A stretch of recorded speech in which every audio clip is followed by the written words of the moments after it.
What if I told you that one of the most common, most intimate, and most silently discussed activities could be directly related to your health, your daily energy, and even the risk of developing one of the diseases most feared by men? Because today we are going to step into territory that almost no one talks about openly, but that everyone thinks about in silence. Is ejaculating every day beneficial, or can stopping ejaculation harm your sexual health? And perhaps the answer is not as obvious as you think. That is why I want you to stay with me, because what you are about to discover may completely change the way you understand your own body. Before we go deeper, I need you to ask yourself an honest question. Have you ever felt guilty for masturbating or for having sex frequently? Or maybe the opposite. Have you worried about going too long without sexual activity and wondered whether that could be affecting your body? These doubts are far more common than you imagine, yet they are rarely answered with science and, most importantly, with honesty. Today we are going to do that. And we are not just going to talk about numbers. We are going to talk about what no one explains to you, how your body feels, what changes internally, and why some beliefs turn into myths that are repeated for generations.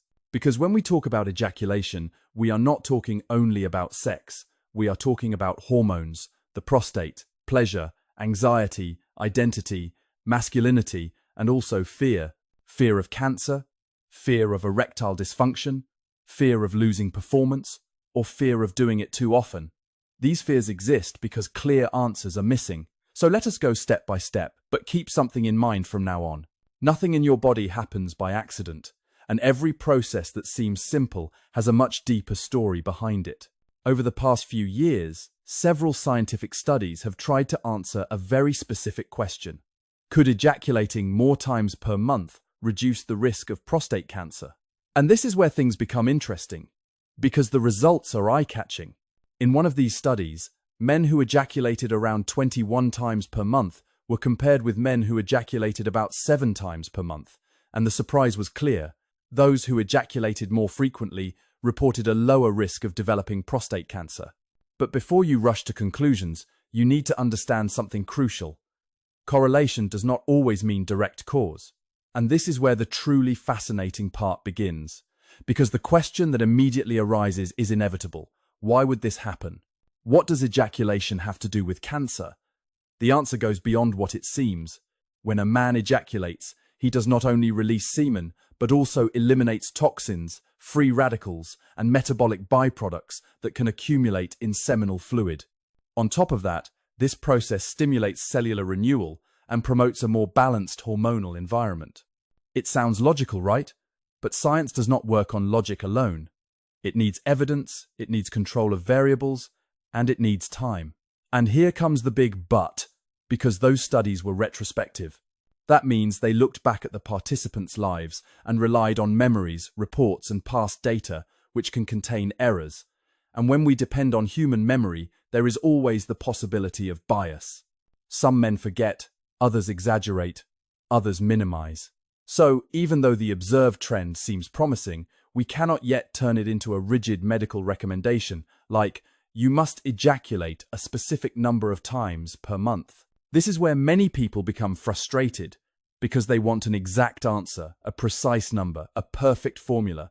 But the human body does not work with a single equation. However, one thing is very clear. An active, healthy, and regular sexual life is associated with better indicators of overall well-being. And we are not talking only about the prostate. We are talking about self-esteem, sleep quality, and mood, because sex releases dopamine, oxytocin, and endorphins. It reduces stress, strengthens the immune system, and improves circulation. But now, another question may already be forming in your mind. If ejaculating frequently has benefits, does not ejaculating cause harm? And this is where the conversation becomes even more interesting. Many men believe that if they do not ejaculate, semen accumulates indefinitely inside the body, as if there were a tank that fills up until it overflows. But reality is very different. The body is much smarter than you think. Semen is continuously produced by the prostate, the seminal vesicles, and the testicles. But if ejaculation does not occur, that semen does not stay there forever. The body reabsorbs it, recycles it, or eliminates it naturally. Sometimes it is released in urine, sometimes during sleep, and other times it is simply reabsorbed at the cellular level. It does not remain stored the way many people imagine. Then another inevitable question arises. If it does not accumulate, why do some people feel pain or heaviness when they become aroused and do not ejaculate? This phenomenon even has a popular name. Blue balls occur when there is prolonged arousal without orgasm. Blood flow increases in the genital area, blood vessels dilate, the scrotum tightens, and if there is no release, a feeling of pressure or pain may appear. It is uncomfortable, yes. Is it dangerous? No. It does not cause cancer, it does not damage the testicles, and it does not affect fertility. But if it is not dangerous, why does the body produce such a strong sensation? That answer will become much clearer very soon. Now let us return to prostate cancer, because you are probably still thinking about it. Many people believe that not having sex causes cancer. And here, we need to be clear.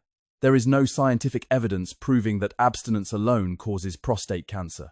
Cancer has multiple factors: genetics, age, chronic inflammation, diet, hormones, and family history. Sexual frequency is only one possible piece in a very large puzzle, and it is not the central piece. So why do some sexually inactive men seem to have more problems? This is where a key word comes in: disuse. Yes, just like any muscle or any system in the body, when it is not used, it tends to lose functional efficiency. It does not disappear, but it becomes less effective. When a man goes long periods without erections, the penis loses proper tissue oxygenation. Cavernous tissue needs blood, expansion, and stimulation.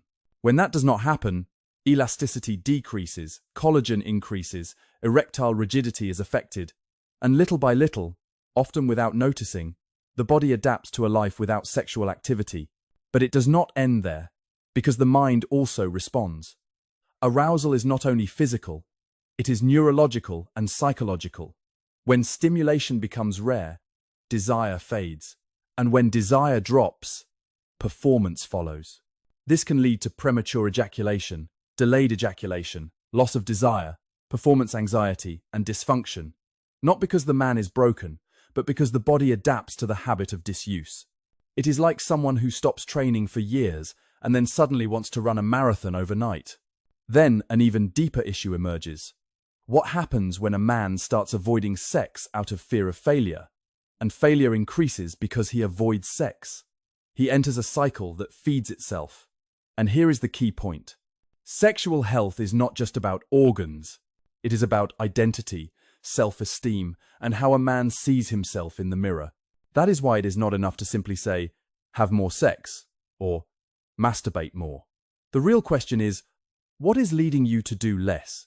Is it health, fear, shame, pain, your partner, guilt? Because each answer opens a very different story. Now let us return to the original question that triggered all of this. Is ejaculating every day good or bad? By now, you may already realize that the answer is not going to be a simple sentence. What we can say with confidence is that the body is prepared for both activity and abstinence. The key lies in how you feel, what changes within you, and whether there is pain, dysfunction, anxiety, or loss of desire. Because when those signs appear, the body is no longer whispering, it is asking for help. And that is where something many people still avoid comes in, consulting a urologist or a medical specialist.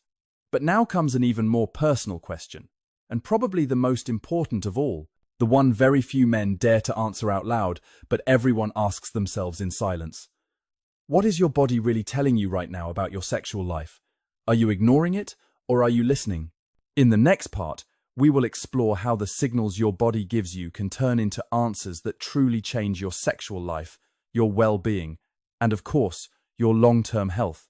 But first, you need to understand something even deeper, something that goes beyond ejaculation.